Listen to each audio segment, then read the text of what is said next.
Movie start होती है तो हमें अपोकलिप्टिक टाइम दिखाया जाता है, यानी जब आज से हजारों साल पहले इंसानों जैसे नजर आने वाले मॉन्स्टर्स जिन्हें टाइटन्स कहा गया है, उन्होंने पूरी दुनिया को डिस्ट्रॉय कर दिया था और उनसे डर कर इंसानों को अपनी जान बचाने के लिए अपनी ही बनाई गई दीवारों के पीछे सरवाइव करना पड़ रहा है। और वो लोग दीवार के पीछे इस उम्मीद पर जिंदगी गुजार रहे थे कि अगर वो टाइटन्स वापस आ गए तो ये दीवार उनको सेव करेगी। लेकिन अब 100 सालों से ज्यादा गुजर चुके थे और लोग टाइटन्स को भूलने लगे थे और अब टाइटन्स की हिस्ट्री सिर्फ किताबों में लिखी गई कहानियों तक रह गई थी, जो बच्चों को डराने के लिए इस्तेमाल की जाती हैं। दीवार के पीछे रहने वाले लोग चाहकर भी उस दीवार को पार करके बाहर नहीं जा सकते थे, क्योंकि गवर्नमेंट ने टाइटन्स के डर से दीवार के पास जाना भी डिसअलाउ किया हुआ था। और इस तरह से लोग बुरे लाइफ यानी मुश्किल में भी जिंदगी गुजारने पर राजी हो गए। दीवार के अंदर की दुनिया को 3 हिस्सों में डिवाइड किया हुआ था। एरिया नंबर 3 फार्मर्स और वर्कर्स का था, जो खेतों में काम करके सरवाइव करते थे।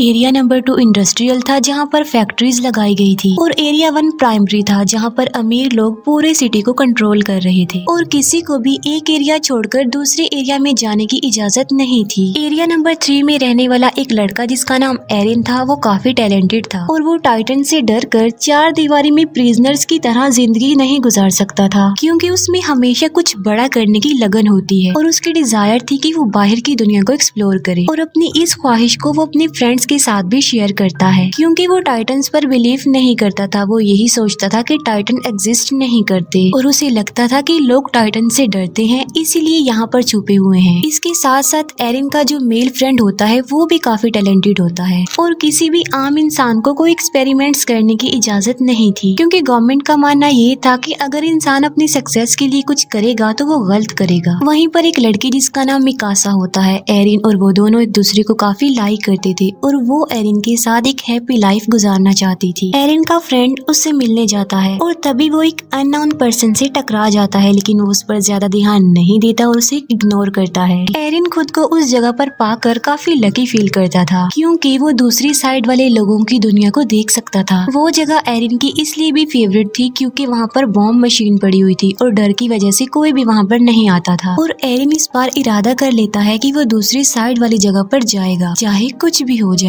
और वो अपने फ्रेंड्स को भी इस बात पर एग्री कर लेता है। उस दीवार के पास आर्मी का पहरा था और वो फर्स्ट टाइम सोल्जर्स की नजरों से बचते हुए उस दीवार के काफी करीब आ जाते हैं, लेकिन इससे पहले कि वो आगे बढ़ते वो पकड़े जाते हैं। उन सोल्जर्स का लीडर उन लोगों को बचा लेता है, क्योंकि वो लीडर एरिन को काफी लाइक करता था और उन्हें पता था कि एरिन काफी इंटेलिजेंट है और वो एरिन के इस पैशन को अंडरस्टैंड भी करते थे। अभी वो लोग ये बातें डिस्कस कर ही रहे होते हैं कि जमीन कांप उठती है और जब वो दीवार के ऊपर देखते हैं तो उन्हें यकीन नहीं आ रहा होता जो वो देख रहे होते हैं, क्योंकि पहली बार इतने खौफनाक डर से उनका सामना जो हो रहा था। और वो एक मॉन्स्टर टाइटन था, जो कि टाइटन से कई ज्यादा पावरफुल और बड़ा था और ऐसे मॉन्स्टर्स को जायंट्स कहते हैं। और वो उस दीवार से भी काफी बड़ा होता है और आग का बना होता है और उस वक्त वो आग निकाल रहा था और अपने इतने बड़े बड़े पाँव का इस्तेमाल करके वो दीवार को तोड़ने लगता है। वो लोग काफी डरे हुए और काफी हैरान होते हैं। आग के अटैक से काफी बुरा हाल हो चुका था। लीडर एक सोल्जर को ऑर्डर देता है कि वो बॉम्बिंग करना शुरू कर दे, लेकिन वो सोल्जर उसे ये कहकर रोक देता है कि गवर्नमेंट ने हमें इन एक्सप्लोजिव का यूज करने से मना किया है। और वो जायंट काफी बड़ा होल करके हवा की तरह गायब हो जाता है और वहाँ पर तूफान आने से पहले जैसी खामोशी छा जाती है और देखते ही देखते वो टाइटन्स मॉन्स्टर्स दीवार के उस होल से बाहर आने लगते हैं। दिखने में तो वो बिल्कुल इंसानों जैसे लग रहे थे, लेकिन इंसानों की निस्बत वो काफी लंबे चौड़े थे और इंसानों को देखकर उनके फेस पर इविल स्माइल होती है कि जैसे वो इंसानों को अपना खाना समझ रहे हों।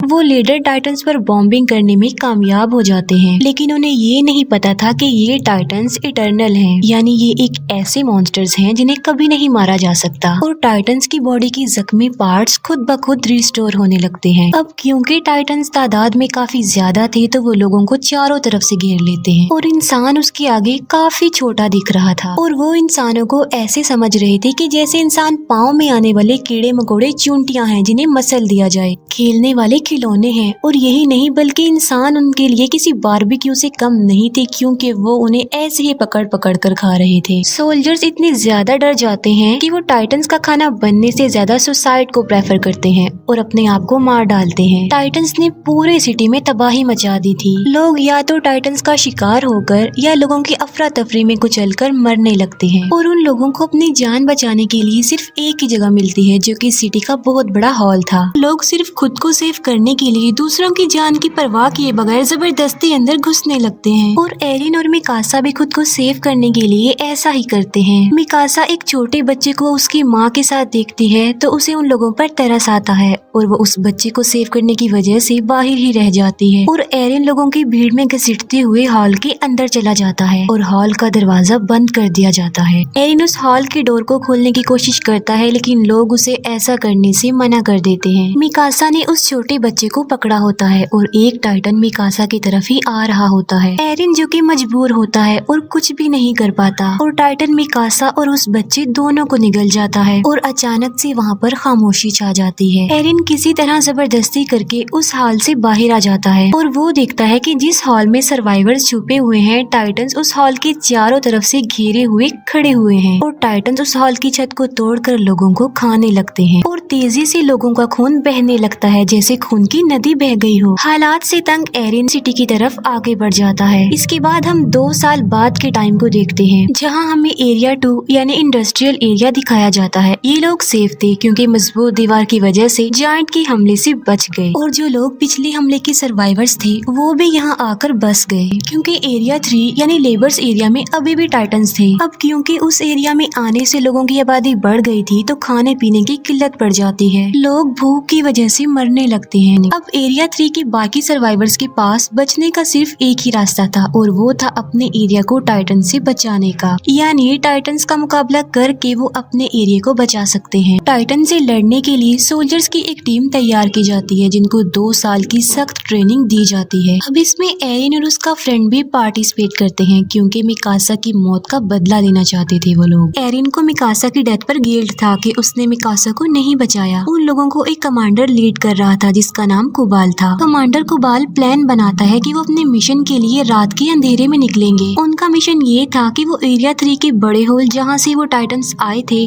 उसे ब्लास्ट की मदद से बंद करने का। प्लान के अकॉर्डिंग वो हॉल के ऊपर वाले पार्ट पर ब्लास्ट करेंगे, जिससे होगा ये कि वो टूटा हुआ मलबा नीचे गिरेगा और उससे वो हॉल बंद हो जाएगा। और क्योंकि वो दीवार काफी मजबूत है तो ब्लास्ट के बावजूद भी टाइटन्स वहाँ से नहीं आ पाएंगे और अगर वो इस मिशन में सक्सेसफुल हो गए तो वो उन टाइटन्स को मार सकते हैं। और उन लोगों की आखिरी उम्मीद यही एक्सप्लोजिव था, यानी इस मिशन में या तो वो मार डालेंगे या मारे जाएंगे। वेपन्स हेड सब सोल्जर्स को अपने बनाए गए खास न्यू वेपन के बारे में बताती है जिसकी मदद से वो हवा में उड़ सकते हैं, क्योंकि उन्हें पता चल चुका था कि टाइटन्स की नेक पर अटैक करके उन्हें मारा जा सकता है और वो टाइटन्स दोबारा जिंदा भी नहीं होंगे। प्लान के मुताबिक वो रात के अंधेरे में अपने मिशन के लिए निकल जाते हैं, लेकिन अपने टारगेट तक पहुंचने से पहले ही उन्हें रास्ते में कुछ अजीब फील होता है और वो लोग चेक करने के लिए जाते हैं कि आखिर क्या गड़बड़ है। वो समझते हैं कि वो सिर्फ काउस की आवाज है और जब उन्हें रियलाइज होता है कि सब ओके है तो वो चल पड़ते हैं। फिर एक लेडी को किसी छोटे बच्चे के रोने की आवाज सुनाई देती है और वो सोचती है कि बच्चा मुसीबत में है और उसे हेल्प की जरूरत है और वो उसकी हेल्प करने के लिए आगे चेक करने के लिए जाती है। एरिन भी उसके पीछे पीछे जाता है और जब उन्हें बच्चा मिल जाता है तो वो देखते हैं कि ये तो टाइटन का बच्चा है और वो जायंट बच्चा उन्हें पकड़ने की कोशिश करता है और नीचे गिर जाता है और नीचे गिरते ही वो जोरों से रोने लगता है। उसकी आवाज सुनकर सब टाइटन्स जाग जाते हैं और उधर आने लगते हैं और उन लोगों को घेर लेते हैं और अब वो लोग काफी बड़ी मुश्किल में फंस चुके थे क्योंकि उनका सेल्फिश कमांडर कुबाल उन्हें इस मुसीबत में छोड़कर वेपन्स वाली गाड़ियां लेकर वहाँ से भाग चुका था। एरिन के फ्रेंड को टाइटन्स पकड़ लेते हैं लेकिन वो दूसरा सोल्जर आकर उसे बचा लेता है और अब वो लोग पूरी तरह से टाइटन से घिर चुके थे और अचानक से वहाँ पर टैलेंटेड टाइटन्स का शिकारी शिकीशिमा वहाँ पर आता है और उसने तकरीबन 10 से 15 टाइटन्स को मार डाला था और शिकीशिमा के साथ एक और बहादुर सोल्जर थी और वो थी मिकासा। जी हाँ, वो जिंदा थी। दोनों मिलकर बहादुरी से अपने फास्ट वेपन्स का यूज करके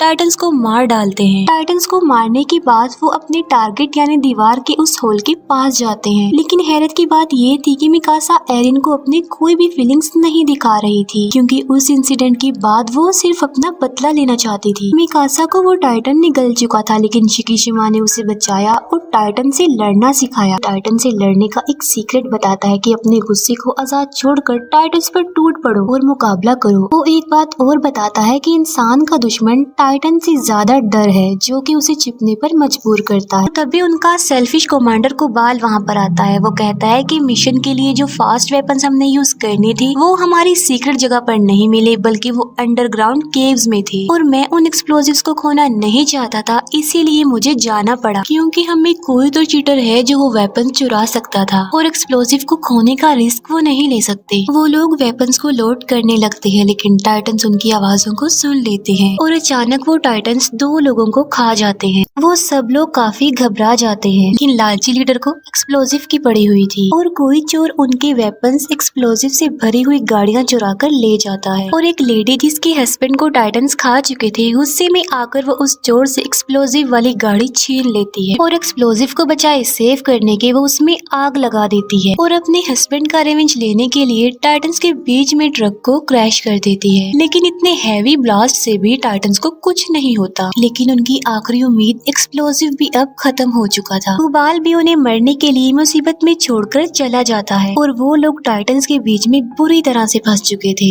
एरिन भी अब हिम्मत हार चुका था, लेकिन फिर उसे शिकीशिमा की गुस्से वाली बात याद आ जाती है और वो अपने गुस्से को आजाद छोड़कर टाइटन से मुकाबले के लिए जाता है और वो उन टाइटन्स का मुकाबला करते हुए कुछ टाइटन्स को मारने में कामयाब भी हो जाता है। और फिर फाइट के दौरान टाइटन से मुकाबला करते हुए उसका एक पाँव टूट जाता है और एक टाइटन एरिन के फ्रेंड को पकड़ लेता है। सब लोग एरिन के फ्रेंड को बचाने के लिए लड़ते हैं ताकि वो टाइटन उसे निगल ना जाए। एरिन अब पूरी तरह से हिम्मत हार चुका था और वो डिसअपॉइंट हो चुका था कि वो किसी भी तरह लोगों की हेल्प नहीं कर पा रहा है, लेकिन वो फिर भी हार ना मानते हुए हिम्मत करके उठता है और बिल्कुल ठीक वक्त पर वो अपने फ्रेंड को उस टाइटन का खाना बनने से बचा लेता है। लेकिन उसे सेव करते करते वो अपना एक हाथ भी खो बैठता है और आखिरकार एक टाइटन उसे निगल लेता है और एरिन देखता है कि वो इस खतरनाक टाइटन के पेट में आ चुका है और आहिस्ता आहिस्ता डाइजेस्ट हो रहा है। ये देखकर मिकासा कंट्रोल से बाहर होकर उस टाइटन पर अटैक कर देती है, लेकिन किस्मत उनका साथ नहीं दे रही थी और मिकासा क्रैश हो जाती है क्योंकि उसका गियर खराब हो चुका था। और अब मिकासा को अपनी मौत अपने सामने नजर आ रही थी क्योंकि वही टाइटन उसकी तरफ भी आ रहा था। लेकिन अचानक से टाइटन को अपने पेट में कुछ अजीब सा फील होता है और एक काफी बड़ा मॉन्स्टर उस टाइटन के मुंह को चीरते हुए बाहर आ जाता है और एक एक्सप्लोजन से काफी बड़ा जायंट पैदा होता है और ये जायंट बाकी टाइटन्स को मारता जा रहा था। फिर ध्यान से देखने पर उन लोगों को पता चलता है कि ये कोई और नहीं बल्कि ये तो एरिन है और फिर वो बाकी जायंट्स की तरह कमजोर होकर मरने लगता है। और तभी वो कमांडर जो एरिन के टैलेंट को समझता था वो एक बात कहता है जो किसी को भी समझ में नहीं आती। वो कहता है कि इसकी नेक का पीछे वाला हिस्सा काट दो। अब किसी को उसकी बात समझ में तो नहीं आती, लेकिन फिर भी मिकासा ऐसा ही करती है और वहाँ से एरिन निकलता है। और हैरानी वाली बात तो ये है कि उसका टूटा हुआ हाथ और पाँव अब रीजनरेट हो चुके थे। ये देखकर सब लोग काफी हैरान रह जाते हैं और किसी अननोन रीजन की वजह से शिकीशिमा स्माइल करता है, जैसे वो पहले से ही जानता था कि ऐसा होने वाला है। इसके बाद हमें एरिन के पास्ट का एक सीन दिखाया जाता है जहाँ पर एरिन के फादर जो कि साइंटिस्ट थे, एरिन में किसी वजह से कोई वैक्सीन इंजेक्ट करते हैं जिसमें वो कमांडर भी उनके साथ थे।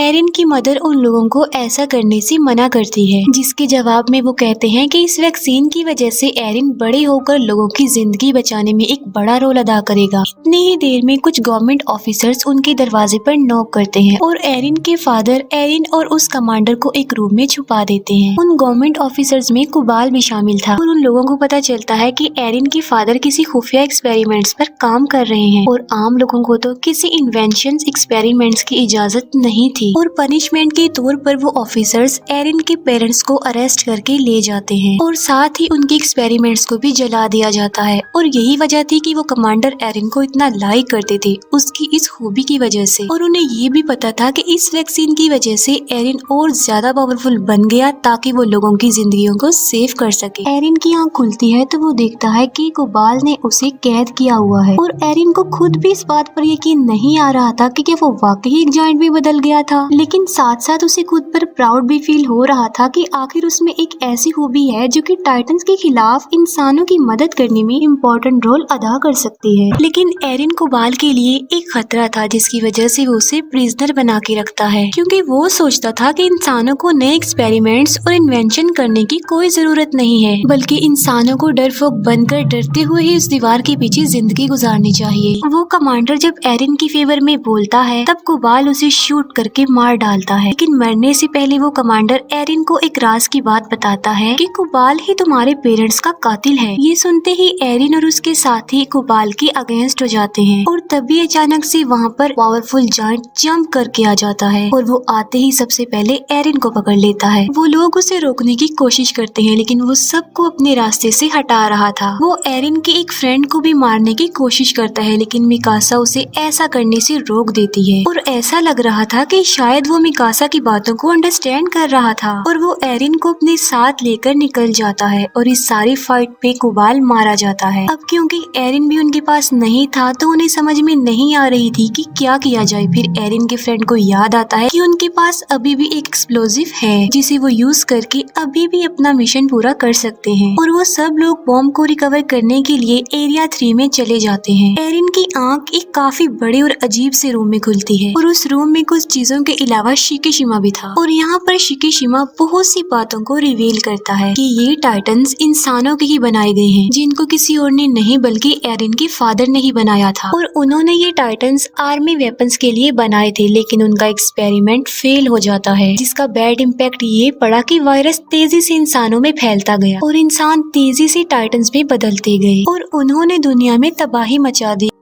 ये सिलसिला ऐसे ही चलता रहेगा, कभी नहीं रुकेगा। और मुसीबत की बात ये है कि ये टाइटन्स बगैर कुछ खाए पिए भी जिंदा रह सकते हैं, यानी ये कभी भी मरने वाले नहीं हैं। और इन्हें मारने का सोल्यूशन सिर्फ और सिर्फ एरिन के फादर के पास था जो उनके साथ ही मर गया। और अगर गवर्नमेंट उन्हें इन एक्सपेरिमेंट से ना रोकती तो शायद आज टाइटन्स को मारने का कोई तो हल होता। और एरिन के फादर ने अपने बेटे को ही चूज किया जिसके अंदर उस वैक्सीन को इंजेक्ट किया ताकि वो लोगों की हेल्प कर सके और टाइटन्स के अगेंस्ट लड़ सके। और एरिन कभी भी नहीं मर सकता और जब चाहे वो जायंट में बदल सकता है। शिकिशिमा ये भी बताता है कि ये वही है जो गवर्नमेंट के अगेंस्ट है और उसके साथ ही नहीं वेपन्स चुराने की कोशिश की थी। एरिन शिकिशिमा की बातों से इम्प्रेस होकर उसकी हेल्प करने के लिए रेडी हो जाता है। एरिन के पार्टनर्स किसी तरह टाइटन से बचकर बॉम्ब के पास जाते हैं और बॉम्ब को ट्रक पर लोड करने के बाद वो दीवार की तरफ बढ़ते हैं, लेकिन रास्ते में ही शिकिशिमा उन्हें रोक लेता है। उसका प्लान ये था कि वो इस बॉम्ब की मदद से एरिया 2 पर अटैक करके उसे डिस्ट्रॉय कर देगा और दीवार गिर जाने की वजह से लोगों को ना चाहते हुए भी टाइटन से लड़ना पड़ेगा। और जब वो टाइटन्स को मारने में कामयाब हो जाएंगे